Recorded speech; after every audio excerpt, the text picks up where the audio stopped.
Hello guys, this is Mayhem here, and today I'm gonna start a new series called a creator review series where I'm basically gonna review creators from all around the GD community and to see everything about their works, everything they're done. You know, it depends on whether it's like layouts or even like decoration stuff.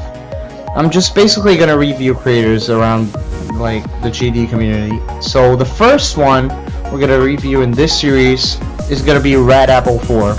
Some of you have probably heard about him, RedAppleFour. He has a part on a pretty known mega collab, an insane demon mega collab called Hyperotechnia, and honestly he's done a pretty good job in it. I mean, the deco looks amazing. It may not look like that advanced, but it still looks pretty good.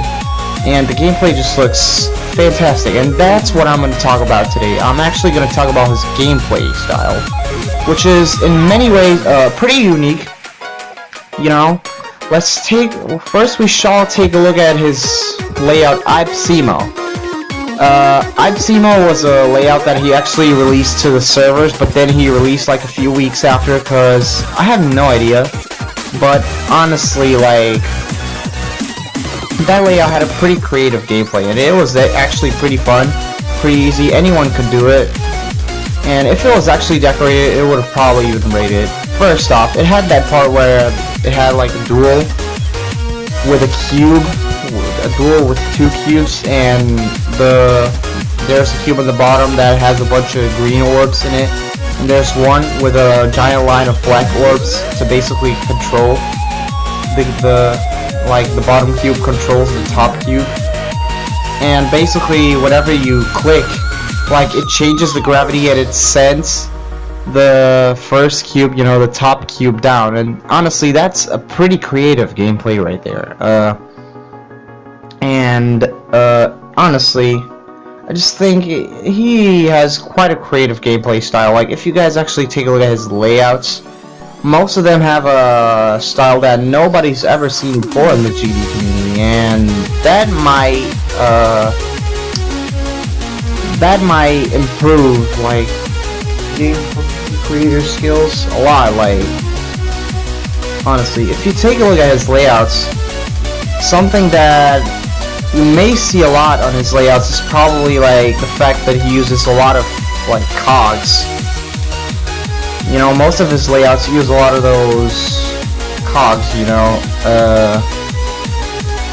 those gears, and that's actually quite unique for a layout creator, but that might get a little repetitive, like, if you don't know how to use it the right way. Like, sometimes RedAppleFour can use, like, too many cogs on a part of his layouts, which may be a little repetitive and annoying, but I still think it's pretty unique. You know, kind of like IRL. IRL also uses a lot of those gears on his layouts, and I guess it's kind of unique. But yeah, every like layout creator has their own style, so I'm not gonna judge them. And honestly, RedAppleFour just deserves way more credit. He has less than 900 subs on YouTube, so he should be able to get to 100 soon, if this video actually promotes him. Anyways, let's not talk about that, let's talk about his layouts. There's also GT Map, which also, just like all of his layouts, uses a pretty fun and unique gameplay style.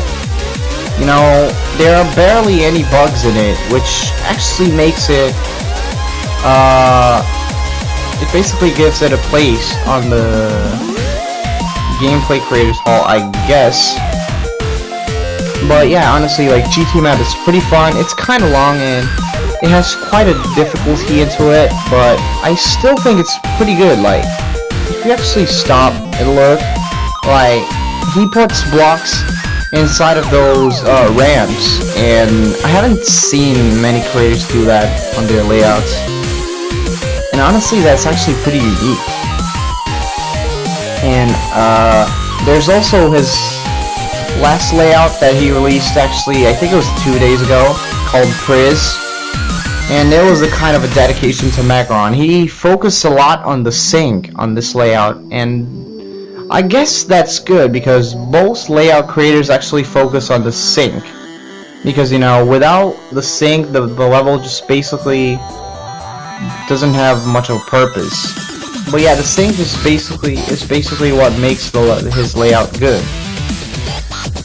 And honestly, he has a lot of other projects. I'm probably not gonna be able to review them in this episode, but there's also another project that he's done, which is actually his part on Ocular Miracle. You know, he and Scott, they actually did a contest thingy, like a building battle thingy, to see who was gonna replace Lithifusion on Ocular Miracle. Both had a pretty unique gameplay that actually fit with the level, but Scott ended up winning because his gameplay just fitted more with the overall level theme, I guess. And RedAppleFour unfortunately lost, but I still think he's done a nice job. He actually got the levels, the layout, the Ocular Miracle theme pretty well, and that he could really fit into the level, you know. And he also has a part, like an official part on Cool Name by LocksDBZ, which actually has a pretty nice gameplay. It seems kind of hard, but overall it just seems pretty fun, fast-paced, and it uses a lot of portals, which it may bug out your gameplay a little. It may be a bit buggy, but in his case it's not that much, because as I said, most of his layouts barely have any bugs, so it might not be that annoying. But honestly, his part on Cool Name was pretty well executed. It actually fitted. It actually fit with the level, you know. Honestly, like, RedAppleFour, my props to you, dude. You're one of the best gameplay creators out there, and you honestly deserve some more attention, dude. So anyways, that's about it. Thank you for watching. Consider subscribing, because that would help me out a lot. We're almost at 400, actually not 400, 500 subs, dudes. And if I actually reach that milestone, I'm actually gonna be pretty happy. I might do a Q&A soon, and I'm gonna include all of your questions, you know. And fuck am I even talking about? That's basically what a Q&A is about. But yeah, thank you for watching, and I'll see you soon. Bye bye.